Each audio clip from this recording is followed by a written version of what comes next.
Hey everyone, I am Vishal Upadhyay. Welcome back to the reality first. तो क्या चीन अब तिब्बत के जरिए भारत पर एक नया दबाव बनाने की कोशिश कर रहा है?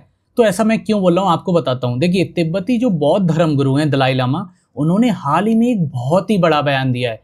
उन्होंने कहा है कि उनका जो उत्तराधिकारी जरूर चुना जाएगा और ये काम कौन करेगा? उन्हीं का ट्रस्ट करेगा। क्या नाम है उनके ट्रस्ट का? ध्यान रखिए, गादेन फोड्रंग ट्रस्ट, यानी कि दलाई लामा की एक आधिकारिक संस्था, ना कि कोई चीन या फिर कोई बाहरी ताकत अगला दलाई लामा को चुनेगी।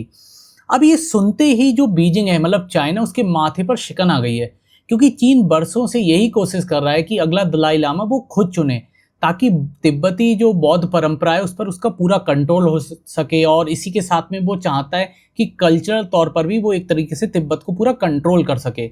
लेकिन अब सवाल ये उठता है कि इसका भारत से क्या लेना देना है? हम इस चीज़ को यहाँ पर क्यों डिस्कस कर रहे हैं और इसका यूपीएससी से किस तरीके से लेना देना हो सकता है? तो देखिए, ये आईआर के लिए, यहाँ तक कि इंडिया की सॉफ्ट पावर, एथिक्स पेपर और जीएस पेपर के लिए भी बहुत इंपॉर्टेंट है। मैं आपको एग्जैक्ट आखिर में बताऊंगा। तो देखिए, ये सिर्फ एक धार्मिक मामला नहीं है, ये एक है जियोपॉलिटिकल मूव। दलाई लामा देखिए भारत में रहते हैं, आप सबको पता होगा, और उनका हेडक्वार्टर कहाँ है? धर्मशाला में है। और लाखों तिब्बती शरणार्थी भारत में ही रहते हैं। तो जब दलाई लामा बोलते हैं कि उनका अगला उत्तराधिकारी हम चुनेंगे, तो सीधा मैसेज जाता है चाइना को कि तिब्बत की आत्मा अब भी जिंदा है, और वो आत्मा कहाँ है? भारत में धड़क रही है। अब बात आती है भारत की सॉफ्ट पावर को मजबूती देने की। तो देखिए, जब आप यूपीएससी मेंस की तैयारी कर रहे होते हैं तो ऐसे मुद्दे आपको आईआर यानी कि इंटरनेशनल रिलेशन और ऐसे पेपर में जबरदस्त एंगल दे सकते हैं भाई। देखो, यहाँ आप सिर्फ तिब्बत की बात नहीं कर रहे हैं, यहाँ पर हम बात कर रहे हैं भारत की नैतिक क्षमता की, सांस्कृतिक प्रभाव की, मतलब कल्चरल इफेक्ट की, और ये दिखा रहे हैं कि भारत चुपचाप कैसे एक कूटनीतिक लड़ाई जीत रहा है बिना गोली चलाए। तो आगे इस वीडियो में हम समझेंगे कि दलाई लामा का उत्तराधिकारी कैसे चुना जाता है, चीन क्यों चाहता है इस पूरी प्रक्रिया पे कंट्रोल हो, और भारत इस पूरे घटनाक्रम में क्या क्या रणनीतिक फायदे उठा सकता है। तो इस वीडियो को अंत तक देखिए और अब मेन बॉडी को डिस्कस करते हैं। तो आइए सबसे पहले ये जान लेते हैं कि कौन होते हैं दलाई लामा और इनका इतना महत्व क्यों है यार, कि पूरा वर्ल्ड मीडिया कवर कर रहा है, चाहे वो राइटर्स हो, चाहे वो कोई भी न्यूज एजेंसी हो बड़ी, वो सभी इसको कवर कर रहे हैं। तो देखिए, दलाई लामा सिर्फ एक धार्मिक गुरु नहीं है, वो एक तिब्बती पहचान के प्रतीक हैं। क्योंकि देखिए, जो पुनर्जन्म की उनकी मान्यता के अनुसार हर दलाई लामा का एक नया अवतार खोजा जाता है, मतलब एक जनरल, मतलब सोसाइटी से ही, और इसी से तिब्बती समाज की आध्यात्मिक संरचना जुड़ी हुई है। वर्तमान दलाई लामा जो हैं वो कौन है? तेंजिन ग्यात्सो। ध्यान रखना, तेंजिन ग्यात्सो वो 14वें दलाई लामा है, और वो 1959 में भारत में शरण लिए हुए हैं तभी से। और वो कहाँ रहते हैं? धर्मशाला में रहते हैं, जहाँ पर आप देखते हो कि बहुत ही अच्छा यार स्टेडियम बना हुआ है। और वहीं से ये जो दलाई लामा है वो तिब्बती सरकार को ऑपरेट भी करने की कोशिश करते हैं। अब इसमें सबसे जो मेन पॉइंट है वो ये है कि चीन क्यों परेशान हो गया है दलाई लामा जी के इतने, मतलब जो उन्होंने बयान दिया है। तो इसको थोड़ा डीपली समझते हैं। देखिए, चीन ने 1950 के दशक में तिब्बत पर जबरन कब्जा किया था, और तब से तिब्बत को वो अपना अंतरंग हिस्सा बताता रहा है। लेकिन दिक्कत ये हो जाती है ना कि तिब्बत जनता जब भी दलाई लामा को अपना असली नेता मानती है, ना कि वो बीजिंग द्वारा बैठाए गए किसी सरकारी उत्तराधिकारी को, यानी कि कोई अफसर को। इसलिए चीन की पूरी कोशिश रहती है कि जो तिब्बत का जो कल्चरल डोमिनेंस है उसको कंट्रोल करने की। देखिए, क्योंकि जब मौजूदा दलाई लामा ही नहीं रहेंगे तो अगला दलाई लामा वो खुद चीन चुनेगा, और यानी एक ऐसा व्यक्ति जो चीन के इशारों पर चलेगा, पूरा कंट्रोल कर रखेगा तिब्बत को। लेकिन जब बात दलाई लामा खुद ये कह रहे हो कि मेरा उत्तराधिकारी मैं खुद चुनूंगा, ना कि कोई चाइना चुनेगा या फिर कोई और देश चुनेगा, तो ये चीन को एक सीधा डिप्लोमेटिक झटका है, उससे ज्यादा ये कुछ नहीं। अब इसमें एक पॉइंट ये आता है कि भारत को इससे क्या फायदा होगा। तो देखिए, अब यहाँ भारत की भूमिका सबसे ज्यादा इंटरेस्टिंग हो जाती है, क्योंकि भारत ने 1959 से दलाई लामा को शरण दी हुई है, और धर्मशाला में तिब्बती शरणार्थी का केंद्र है, आप सबको पता होगा, और वहीं से तिब्बती सरकार चलती है। यानी भारत के पास एक सॉफ्ट पावर एसेट है दलाई लामा के रूप में। और ये बात यूपीएससी मेंस के आईआर हो, चाहे वो एथिक्स हो, दोनों में ही बहुत काम करने वाली है।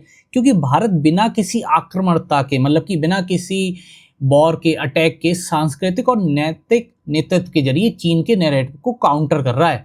और देखिए, अब आगे क्या होगा? 2 दलाई लामा बनेंगे क्या? नहीं नहीं नहीं, ऐसी बात नहीं है। अब जरा सोचिए, एक और होगा भारत समर्थित दलाई लामा, तो दूसरी तरफ होगा चीन का एक फेक दलाई लामा, यानी कि 2 दलाई लामा, यानी कि एक असली और एक चीनी प्रोपेगेंडा। तो ये सिर्फ एक धार्मिक बात नहीं है, बल्कि एक आइडियोलॉजिकल वॉर के रूप में भी है। जहां भारत खड़ा होता है वहां पर धार्मिक स्वतंत्रता और लोकतंत्र साथ होता है। वहीं चीन जहां खड़ा होगा वहां आप सब जानते होंगे कि तानाशाही और कंट्रोल एक साथ आ जाएगा। अब ये देखिए, आपने पूरा ये वाला टॉपिक समझ लिया। आप ये देखते हैं कि यूपीएससी एंगल की नज़र से कि मेंस में इसको कैसे यूज करेंगे। तो देखिए, अब आप सोचे होंगे कि ये जानकारी कैसे काम आएगी यार हमारी यूपीएससी में। तो सबसे बड़ा मुद्दा यही, ये देखो आईआर में काम आ सकता है, इंडिया चाइना रिलेशन में काम आ सकता है, ये आपके ऐसे पेपर में आ सकता है, मतलब निबंध लिखने में, कि सॉफ्ट पावर, कल्चर, डिप्लोमेसी, इन शब्दों का आप यूज कर सकते हो, इन पे लिख सकते हो। एथिक्स में भी वो क्वेश्चन पूछ सकता है कि मोरल स्टैंड वर्सेस पॉलिटिकल एक्सपेंडेंसी क्या होती है, इस पे भी बात कर सकता है। एंड जीएस 2 पेपर तो आप जानते हो यूपीएससी मेंस का, कि उसमें जो international institution and global order पे वो सीधा क्वेश्चन ला सकता है। और जब बात दलाई लामा की करते हैं तो आप भारत की नैतिक ताकत की बात करते हैं और बिना शोर मचाए पूरे तिब्बत की भावनाओं का प्रतिनिधित्व करने की बात करते हैं। तो देखिए, यहाँ पर आप समझ गए यूपीएससी एंगल को। अब ये देखना चाहिए हमें कि भारत की आगे की स्ट्रेटजी क्या होना चाहिए। तो देखो, भारत को यहाँ बहुत सोच समझकर चलना होगा, क्योंकि मैं आपको बता रहा हूँ कैसे। देखो, चीन खुलकर दलाई लामा का उत्तराधिकारी को मान्यता नहीं देगा, आप सब समझ रहे हो। लेकिन अंतर्राष्ट्रीय मंच पर भारत को चाहिए कि वो एक नैरेटिव सेट करे, जैसे कि क्वाड में उसने पहलगाम का जो नैरेटिव सेट करा और उसको, मतलब उसकी आलोचना करवाई, उसी तरीके से। और भारत को जो अंतर्राष्ट्रीय समुदाय को साथ लाकर ये बताना होगा कि तिब्बत को धार्मिक स्वतंत्रता दी जाए और दलाई लामा का उत्तराधिकारी तिब्बती परंपरा के अनुसार चुना जाए। और अगर तिब्बती को धार्मिक स्वतंत्रता दी जाए तो एक तरीके से भारत की जो बॉर्डर सिक्योरिटी है वो भी काफ़ी इनहेंस होगी।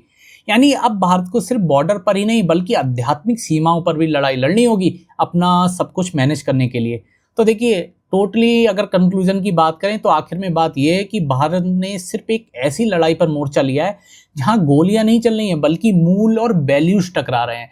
जहां एक और चाइना की दमनकारी नीति आप सब जानते हैं, एक तरीके से तानाशाही है, तो दूसरी ओर है भारत की संवेदनशील और सांस्कृतिक कूटनीति। और ये लड़ाई आने वाले सालों में सिर्फ तेज होगी, क्योंकि अगला दलाई लामा चीन को सिर्फ एक धार्मिक चेहरा नहीं बल्कि एक राजनीतिक हार का भी हो सकता है।